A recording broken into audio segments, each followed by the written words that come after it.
Di sini saya akan sharing mengenai personal finance, skill yang wajib dimiliki seorang yang baru mendapatkan uang atau seorang pelajar yang menerima uang.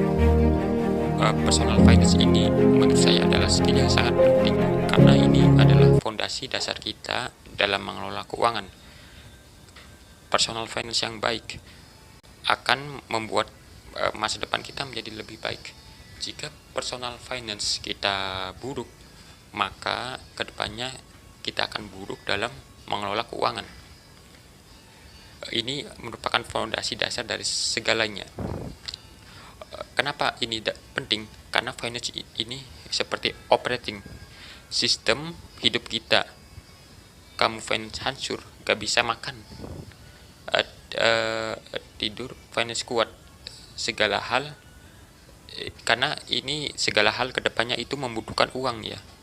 Mulai dari kita sekolah, kuliah membutuhkan uang. Maka dari itu personal finance kita harus bagus. Kenapa personal finance harus bagus? Agar arah-arah hidup kita jelas dan tidak mudah dikendalikan uang. Dan hidup kita tidak terpaksa ya. Personal finance yang pertama adalah catat ya. Ini adalah sebagai dasarnya. Catat arus kas keluar masuk kita, mencatat pengeluaran kita yang kita keluarkan untuk kebutuhan barang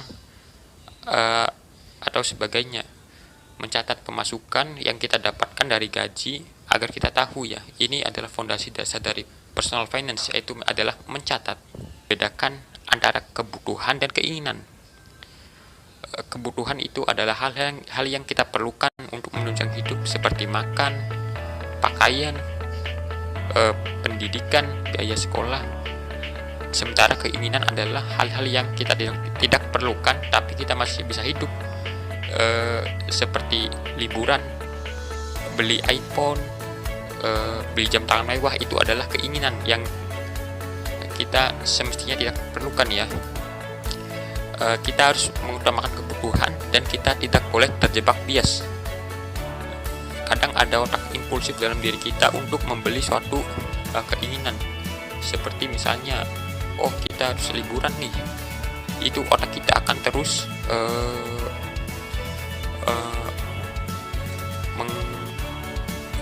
ingin liburan. Otak kita itu otak impulsif ya. Ada otak impulsif. Jika ingin liburan, maka kita akan membenarkan segala cara untuk liburan. Atau kita ingin membeli HP, akan membenarkan segala cara untuk membeli HP. Itulah otak impulsif kita.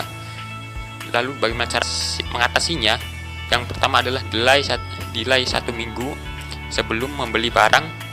Ini butuh enggak ya barang ini? HP ini. Saya kan sudah punya HP ya.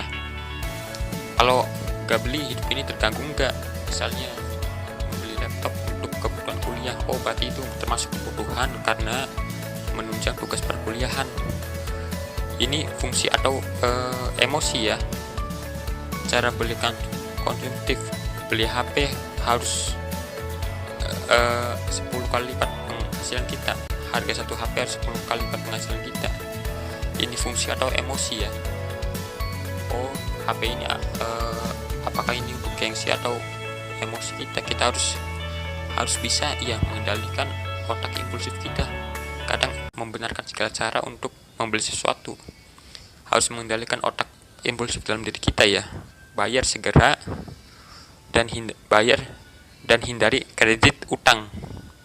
Lunasi semua hutang, dan hutang kurang bagus ya. Karena ada efek bunga snowball. Kalau hutangnya bertumpuk maka lama-lama akan banyak, kita akan susah ya karena hutang ini. Semestinya kalau kita punya hutang kita harus bayar ya. Hendaknya kita tidak boleh memiliki hutang. Dana darurat ya, ini kaitannya dengan hutang. Dana darurat ini sangat penting.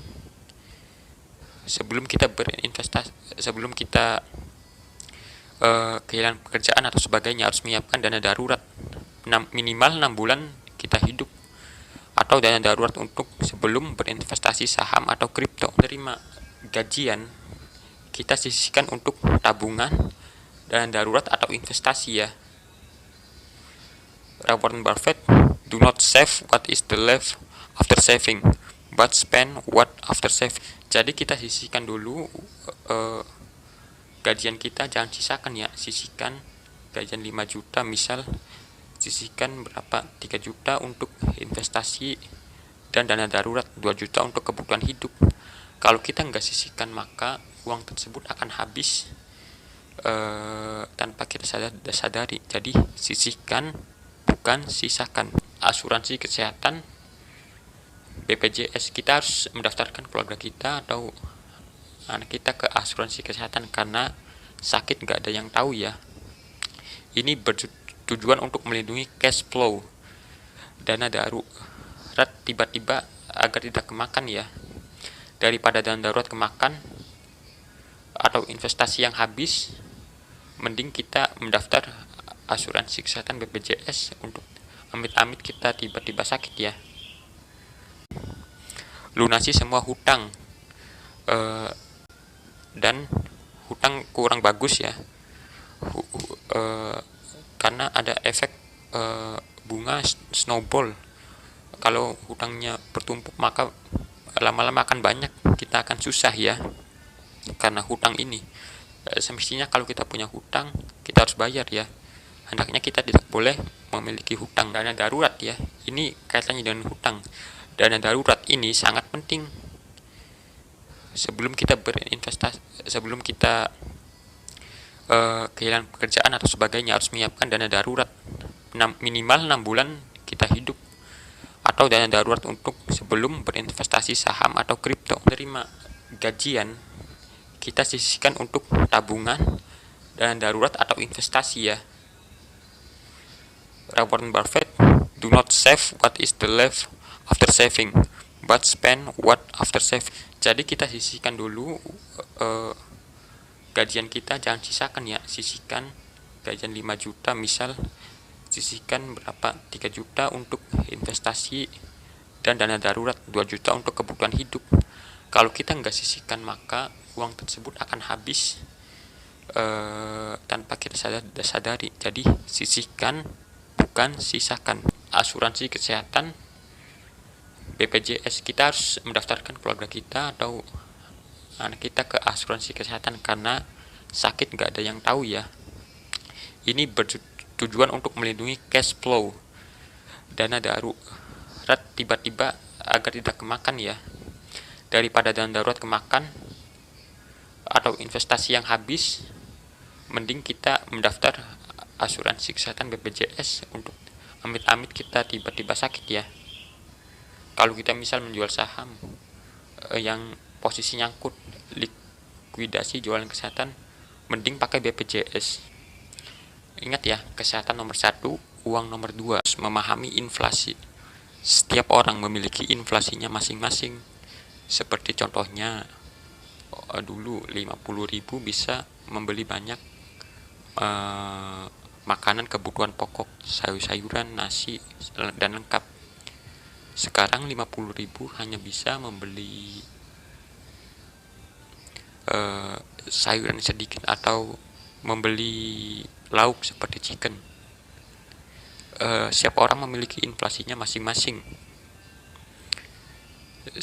Seperti dulu satu biskuit harganya 10.000, lalu sekarang 2 potong biskuit harganya 10.000. Inflasi, kenaikan harga. Lalu yang 9, kapan harus berinvestasi? Yang pertama, ketika sudah tidak ada hutang. Yang kedua, dana darurat sudah aman. Yang ketiga, mindset kita sudah benar. Yang keempat, kita punya BPJS, asuransi dulu. Yang keenam, kita mengerti apa yang kita investasikan. Misalnya, saham apa yang kita investasikan? Oh, saham bank. Yang ke-10, investasi return. Kita harus memahami return investasi kita yang kita investasikan, misal 5 atau 6% per tahun untuk reksadana pasar uang. Kan bahwa pentingnya untuk mencatat keuangan keuangan, karena mencatat adalah dasar dari personal finance kita. Tanpa mencatat kita tidak tahu arus kas yang kita keluarkan untuk keuangan. Lalu yang adalah plan kondisi keuangan. Kita harus atur kondisi keuangan kita. Misalnya untuk kuliah kita alokasikan berapa, untuk orang tua kita alokasikan berapa, untuk investasi masa depan, membeli emas. Kita harus plan, membuat rencana terkait dengan keuangan. Jangan ditunda, jangan nanti-nanti, karena nanti itu nggak ada ya. Sekian mengenai personal finance, saya ucapkan terima kasih.